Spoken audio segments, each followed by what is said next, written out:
Hello everyone, welcome to my channel Annapurna Rasoi blog में आप सभी का बहुत बहुत स्वागत करती हूँ। आई होप कि आप सभी लोग बहुत अच्छे होंगे, स्वस्थ रहिए, मस्त रहिए और ऐसे ही मेरे वीडियोस देखते रहिए। तो देखिए, ये है मेरा एक वूलन का है ये पिलो कवर, जिसका मैं आज रीयूज़ कर रही हूँ। आप कोई भी ले सकते हैं, जो भी आपके पास वेस्ट कपड़ा पड़ा हो उसको आप यूज़ कर सकते हैं। और देखिए, इस तरीके से सबसे पहले तो मैं इसको खोल लूँगी। और इसको मैंने हाथ से ही बनाया था। मेरी एक चादर थी वूलन की, ख़राब हो गई थी, तो मैंने उसमें से कुछ पिलो कवर, कुशन कवर बना लिए थे, जो कि अब मैं उसको भी रीयूज़ कर रही हूँ। तो देखिए, यहाँ पर इस तरीके से मैंने निकाल लिया है। जैसे कि मैंने बताया कि आप कोई भी फैब्रिक ले सकते हैं, पर मुझसे यहाँ पर एक मिस्टेक भी हुई थी कि मैंने यहाँ पर वूलन ले लिया। मुझे बिल्कुल भी मतलब इस चीज़ का याद नहीं रहा कि जब वूलन पर हम कोई भी भारी चीज़ रखेंगे, वेट डालेंगे, तो वो स्ट्रेचेबल होता है। यार ये मुझसे मिस्टेक हो गई, और ये चीज़ मुझे बाद में एंड में पता चली। तो मैंने आपको स्टार्टिंग में ही बता दिया है कि आप प्लीज़ मेक श्योर कि आप ये वूलन का ना लें। आप कोई भी जॉर्जेट, कॉटन या शिफॉन का फैब्रिक लें। जो भी आपकी साड़ी वगैरह जॉर्जेट की होती है वो पड़ी हो, पुरानी चादर जो कॉटन वगैरह की हो, आप उसका यूज़ कर सकते हैं। तो यहाँ पर देखिए, मैंने कुछ इस तरीके से स्ट्रिप्स को कट कर लिया है। अगर आप कोई छोटा सा कपड़ा आपके पास फालतू का पड़ा तो आप उसका यूज़ कर सकते हैं। तो आप इस तरीके से दो स्ट्रिप काट कर उनको जॉइंट करके थोड़ा सा बड़ा कर लीजिए, जैसे मैंने यहाँ पर नॉट लगाई है। लेकिन मेरा जो निकल के आया है वो मतलब सही है, तो मैं इन नॉट्स को आगे सिर्फ आपको बता रही हूँ कि अगर आपके पास छोटा सा कपड़ा हो तो आप इस तरीके से नॉट लगा कर तैयार कर सकते हैं। और अगर आपके पास बिल्कुल लंबी स्ट्रिप्स है जितने की आप बनाना चाहते हैं, तो आपको जॉइंट करने की ज़रूरत नहीं पड़ेगी। और जॉइंट करना हो तो आप इस तरीके से कर सकते हैं। लेकिन मुझे जो स्ट्रिप चाहिए थी वो एक ही स्ट्रिप्स में ही काम हो जाएगा, इसलिए फिर मैं इनको निकाल दूँगी बाद में। तो देखिए, फिर जब आप 3 स्ट्रिप्स ले लीजिए और तीनों को इस तरीके से गांठ बांध लीजिए। और कोई भी भारी चीज़ रख कर या आप किसी को पकड़ा कर कुछ इस तरीके से, जैसे ब्रेड बनाते हैं वैसे ही आपको बना लेनी है। तो देखिए, मैं यहाँ पर इस तरीके से एक लंबी सी ब्रेड्स बनाती चली जाऊँगी, जैसे हम चोटी वगैरह धोते हैं ना अपनी, सेम उसी तरीके का ही प्रोसेस करना है और इस तरीके से लंबा हमको कर लेना है। आई होप कि थोड़ी सी आवाज़ में डिफरेंस आपको लग रहा होगा, तो सॉरी उसके लिए, क्योंकि आज मुझे कोल्ड हो गया है, थोड़ी तबीयत ख़राब हो गई है, इसलिए आवाज़ में थोड़ा डिफरेंस हो सकता है।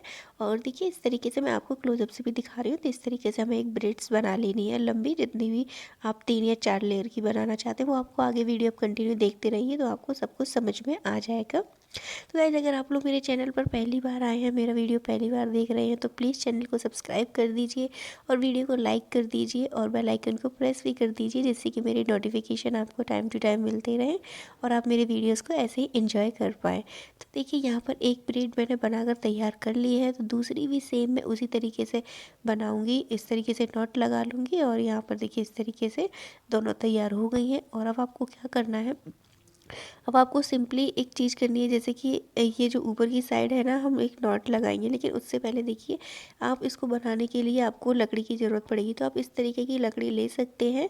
और ये लकड़ी मार्केट में आपको किसी भी स्टेशनरी शॉप पे या जहाँ फ्लावर वावर मिलते हैं ना, आप उन शॉप पर आपको ईजिली मिल सकती है। 10 रुपये की एक आती है। तो आपको जितनी भी चाहिए आप उतनी स्टिक ले सकते हैं। 3 या 4 लेयर की जो बना रहे हैं आप उन्हें ले सकते हैं। लेकिन मेरे पास ये मेरा एक पुराना कूलर था, छोटा वाला, तो उसकी स्ट्रिप्स ही ख़राब हो गया है। तो उसकी स्ट्रिप्स पड़ी हुई थी, तो मैंने उसमें से निकाल ली है। तो मैं इनका ही इसमें रीयूज़ करूँगी। और वैसे भी मैंने आपको ऑप्शन बता दिया। और आप अपने घर में देखेंगे, कुछ ना कुछ ढूंढेंगे, तो आपको ऐसा बहुत सारी चीज़ें मिल जाएंगी। लकड़ी वगैरह कोई भी आप ले लीजिए, जो भी आपके घर में फालतू पड़ी हो, और उन पर पेंट वगैरह करके आप अच्छे से उन्हें यूज़ कर सकते हैं इसमें। और देखिए, यहाँ पर मैंने दोनों जो थी ना, हमारे जो दोनों ब्रेड्स हमने तैयार की थी, उन दोनों को आपस में इस तरीके से हमने जॉइंट कर दिया है गांठ बांध कर। और जो भी एक्स्ट्रा गांठ लग रही थी उसको इस तरीके से कट कर दीजिए, क्योंकि फिनिशिंग अच्छी सी आ जाएगी। तो देखिए, ये यहाँ पर इस तरीके से बनकर तैयार हो गई है। तो चलिए, इसमें अब मैं आपको फंसा कर दिखाती हूँ कि किस तरीके से आपको अपनी लकड़ी को फंसाना। देखिए, अब ये जो स्ट्रिप्स है हर किसी के पास तो होगी नहीं, लकड़ी ज़्यादातर लोग करेंगे। तो आप इस तरीके से, नॉर्मल सबका प्रोसेस एक जैसा ही है। देखिए, यहाँ पर इस तरीके से ब्रेड्स में हम जब भी खोलेंगे तो थोड़ा सा होल सा हो जाता है। तो बस इस तरीके से आप अच्छे से नाप करके और दोनों साइड इक्वल करते हुए आप इस तरीके से यहाँ पे इससे खोलिए, इस तरीके से नॉर्मल। इस तरीके से खोलेंगे तो उसमें होल हो जाएगा, बस इसमें आप इस तरीके से डाल दीजिए। तो देखिए इस तरीके से हैंगर सा बनकर तैयार हो जाएगा। तो ऐसे ही आप 3 या 4 अपने लगाकर तैयार कर लीजिए। लेकिन मैं यहाँ पर लकड़ी नहीं स्टेप्स यूज़ कर रही हूँ, तो मैं स्टेप्स को भी आपको दिखा देती हूँ लगा करके। बिल्कुल सेम यही प्रोसेस है जैसे हमने अभी स्टिक लगाई थी ना लकड़ी की, उसी तरीके से। आप चाहे तो घर में आपके फर्नीचर वगैरह में बहुत सारी स्टिक वगैरह पड़ी होंगी, आप उनका यूज़ कर सकते हैं। अगर आप घर में अपने में सर्च करेंगे, ढूंढेंगे, तो कुछ ना कुछ आपको ऐसा जुगाड़ू तरीका मिल ही जाएगा कि आप लगा सकें।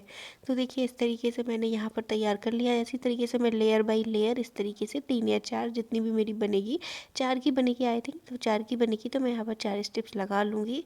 लेकिन इस तरीके से ही आपको लगानी है। तो देखिए मैंने जब ये लगा रही थी तो मैंने आपको जैसे कि बताया कि वूलन था, इस वक्त तक मुझे नहीं पता था, लेकिन जब मैंने इस पर अपनी चूड़ियाँ हैंग की तो ये स्ट्रेचेबल हो गया कपड़ा, वो काफ़ी लंबा हो गया था। तो मुझे इसको थोड़ा सा मोड़ना पड़ा, वरना इस तरीके से आपका तैयार हो जाएगा। एक जो सीढ़ी वगैरह होती है ना, कुछ इस तरीके से, तो आप इसमें अपनी चूड़ियाँ हैंग कर सकते हो। तो चलिए फटाफट से चूड़ियों को भी हैंग करके दिखाती हूँ। तो मेरे पास ये कुछ चूड़ियाँ हैं जिनको मैंने वैसे ऐसे अरेंज करके रखा हुआ था, है आप ऐसे भी अरेंज करके रख सकते हैं, लेकिन अगर आप हैंगर बनाना चाहते हैं तो आप इस तरीके से बना कर रख लीजिए। और बस आपको एक साइड से एक स्टेप निकालनी है और अपनी चूड़ियों को कुछ इस तरीके से इसमें डाल देना है। तो यहाँ पर देखिए क्योंकि वूलन है, आप सोच कर ही देखिए कि अगर वूलन है तो वो स्ट्रेचेबल तो कितना ज़्यादा होता है। तो स्ट्रेचेबल फैब्रिक बिल्कुल भी ना लें। मैंने तो मिस्टेक कर दी, लेकिन मैंने आपको पहले ही बता दिया। कहते हैं ना, करते करते ही सीखते हैं। मुझे बिल्कुल भी याद नहीं रहा, वैसे मुझे पता था स्ट्रेचेबल यार खिंचता है, पर पता नहीं क्या हो गया, थोड़ा सा तबीयत वगैरह भी ख़राब थी, तो इसलिए बिल्कुल माइंड से निकल गया। और आज मुझे वीडियो डालना ही था वरना गैप हो जाता, इसलिए मैंने अर्जेंट में बनाया इस तरीके से।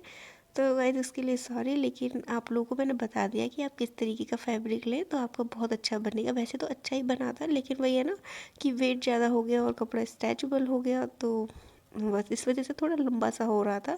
तो फिर मैंने, अब मुझे छोटा सा ही करना था क्योंकि मैं इसको अपने अलमीरा में हैंग करने वाली हूँ।